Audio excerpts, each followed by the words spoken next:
Indian cricket team के test captain, नए captain, ठीक है, वो जवान कैप्टन, युवा कैप्टन शुभमन गिल, बड़ा उस लड़के ने पंप किया वैसे इंग्लैंड के अगेंस्ट पहले टेस्ट मैच में अपनी टीम को।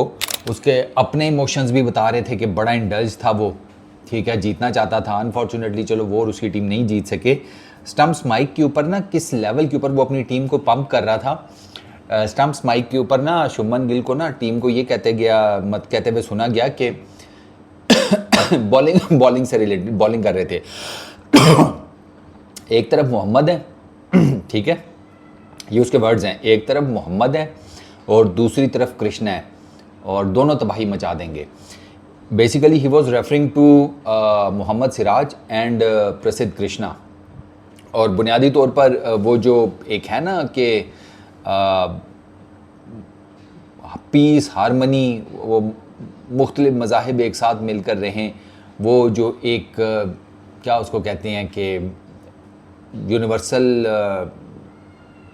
टीचिंग है जो तमाम तर रिलीजन्स की, वो शुभमन गिल की इस एक लाइन में ना मतलब काइंड ऑफ 2-3 लाइंस में कवर हो जाती है कि यार हमारे पास भाई इन अ वे मुसलमान भी एक तरफ से लगा हुआ है, एक तरफ से हिंदू लगा हुआ है, and we will make sure कि हम जो है ना तबाही मचा कर रखें। और देयर इज़ नो डाउट कि इंडिया ने पहले टेस्ट मैच में डोमिनेट किया है।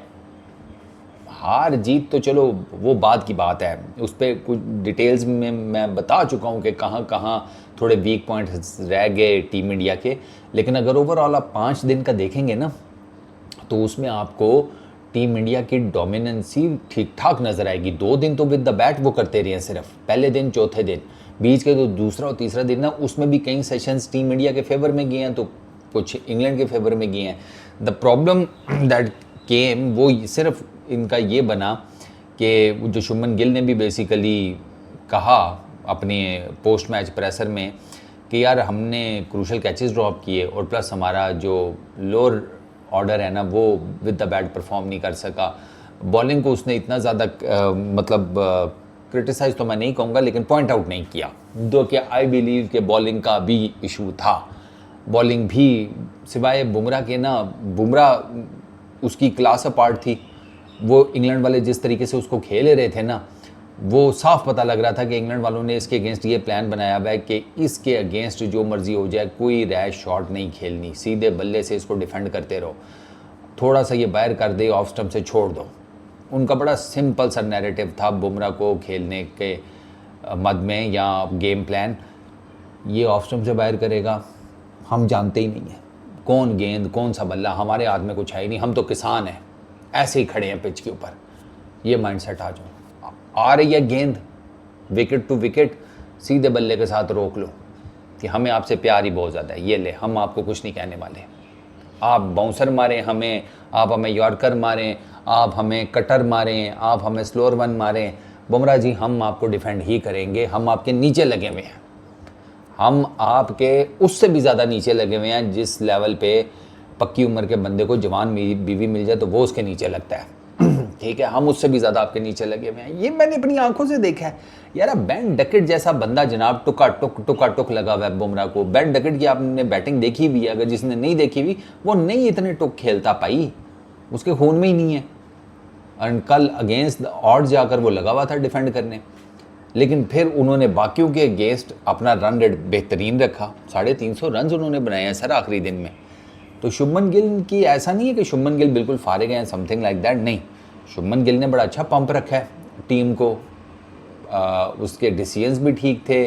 कुछ जगहों के ऊपर आप कह सकते हैं, लेकिन वहाँ पर जैसे ये स्लिप स्क्वाड्रन की फील्डिंग के ऊपर बहुत बात हो रही है, तो मैं आपको मैं इस बार मैं बेसिकली शुभमन गिल को डिफेंड नहीं कर रहा। इन शॉर्ट यार शुभमन गिल ने कप्तानी ठीक की है, मुझे उसकी कप्तानी से कोई इतना ज़्यादा प्रॉब्लम नहीं है। इन अ वे के मैंने आपको बताया कि अगर आप सिर्फ एक तनकीद कर सकते हैं वो स्लिप स्क्वाड्रन के ऊपर कर सकते हैं और कहीं पर भी नहीं। वहाँ पर भी हेडिंग लेटर की ग्राउंड है, वहाँ पर आपको आउटफील्ड का भी देखना होता है, आपको स्लिप स्क्वाड्रन का भी देखना होता है। आपके जहन में ये भी होता है कि भैंस की आँख इधर 50% कैचेस जो हैं वो स्लिप्स में से निकलते हैं, फर्स्ट और सेकंड स्लिप में, तो आपको वो भी जहन में रखना होता है। फिर आपको इंग्लैंड की अटैकिंग बैटिंग के अगेंस्ट अपनी जो बाकी आउटफील्ड है वो भी कवर करनी होती है। तो it's kind of a tricky situation for any captain Headingley में। और हेडिंग्ले तो वैसे ही एशियन टीम्स के लिए ना समझो दूसरा कब्रिस्तान है, वहाँ बड़ा मुश्किल होता है जीतना जाकर। तो इन्होंने तो फिर अच्छी खासी फाइट बैक दी है टीम इंडिया ने। With the bat they were good, with the bowling, in the fielding, वहाँ पर उनको थोड़ा सा ज़रा सीखने की ज़रूरत, सीखना नहीं मतलब अपने आप को बेहतर करने की ज़रूरत है, बात ख़त्म। बाकी दे आर गुड। और शुभमन गिल की ये जो स्टेटमेंट है ना, ये बेसिकली वही मेरे उस फिलॉसफी को सेकंड करती है कि अन्नी दियो मिल के क्यों नहीं रह सकते तुम, हम काट देंगे, हम मार देंगे, हम ये कर देंगे, हम वो कर देंगे, हैं? क्या कौन सी गैस है तुम्हारी जो अभी तक ख़त्म ही नहीं हो रही अंदर की? कौन सा गुस्सा है जो ठंडा ही नहीं हो रहा? बस कर दो बे, पिछवाड़े में अंगारे फिट करा के आए हो हैं, बाय डिफ़ॉल्ट इंस्टॉलेशन है तुम्हारी क्या? भट्टी है पिछवाड़े में, कोई भट्टी लेकर फिर रहे हो?